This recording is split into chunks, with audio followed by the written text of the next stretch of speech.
We surveyed 5 factories regarded as typical, and I interviewed workers from all over Jakarta.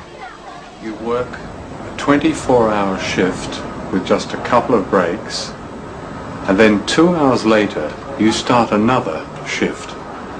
So in effect you work a 36-hour shift. Saya kerja long shift tuh dari jam 7.30 sampai pagi lagi 7.30, pas terakhirnya sore jam 18.30. Are you given any choice? Nggak bisa. What would happen if you refused to do this 24-hour shift? Ya mungkin ada hukuman, tapi belum pernah menolak sih. Jadi takut aja. On these long 24-hour shifts, do you recall what labels you were packing? Kebanyakan Gap sama Ollevi. Do any of the people from the Gap company ever visit your factory? Sering. Do they ever ask you about or investigate the working conditions, your working conditions? Dulu pernah ada, tapi di personal itu anaknya tuh udah dikontak duluan gitu, udah nggak boleh ngomong yang salah gitu, harus sesuai omongan dari personal dia. What did they tell you to say?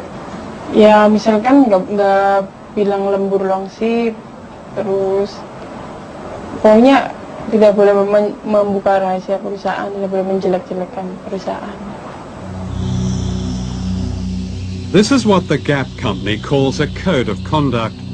In response to criticism, famous global brands like Gap have come up with these codes.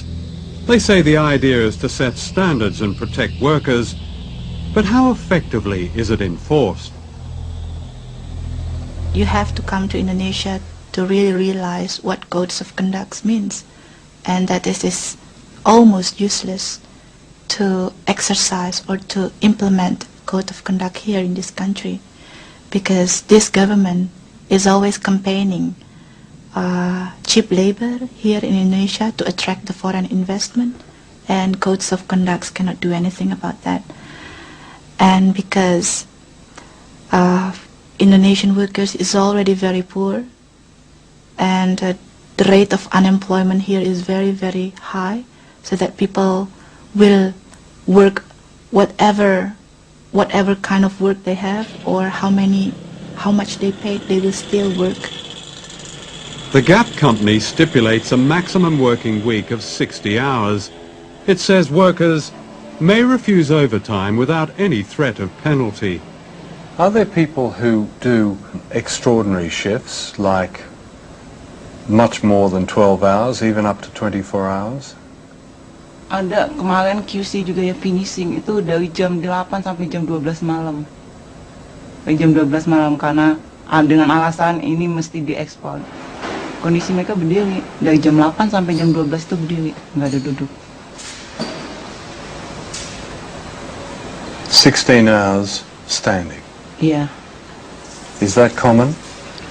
Kalau ekspor yang ini, ekspor harus selesai, targetannya tanggal sekian, mesti. Is the Gap Code of Conduct displayed in the factory? Pasang sama sekali, bahkan peraturan perusahaan pun tidak ada yang dipasang di tingkatan pabrik. Nggak ada. Nggak usah kode etik. Peraturan di dalam perusahaan itu nggak pernah dilihatin dengan kami, apalagi kode etik dari satu barang. These boxer shorts were made in one of the factories we investigated. Before we left London, we bought a pair at a Gap store in Oxford Street for £8.